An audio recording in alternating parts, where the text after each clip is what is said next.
আমি গিয়েছিলাম কৃষ্ণনগর হস্তশিল্পের মেলায়, যেটা চলবে 16ই ডিসেম্বর 2024 অবধি। জানো তো এই মেলাতে কত সুন্দর মার্বেলের ছোট ছোট কাজ, পাটের কাজ এবং বিভিন্ন কাপড়ের মধ্যে মেয়ে বউ আরও বিভিন্ন মানুষ তারা ছবি এঁকেছে, সেগুলো শাড়ি তৈরি করেছে। মানে এত সুন্দর, কত সুন্দর বেতের কাজ, মানে যেগুলো সত্যি আমি আগে কখনো দেখিনি।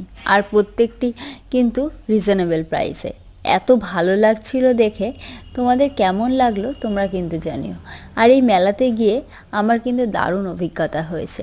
আর হ্যাঁ, বলে রাখি, যেটা ছবি আমি তুলতে পারিনি, আমাদের গ্রাম বাংলায় যে পিঠে তৈরি হয় সেই পিঠে তো আজকাল দেখাই যায় না। সেই পিঠে কিন্তু এই মেলাতে তোমরা পেয়ে যাবে। আর তোমাদের কেমন লাগলো এই মেলা তোমরা কিন্তু অবশ্যই জানিও। আর হ্যাঁ, তোমরা চাইলে কিন্তু একবার ভিজিট করো, তোমাদের আশা করছি খুবই ভালো লাগবে।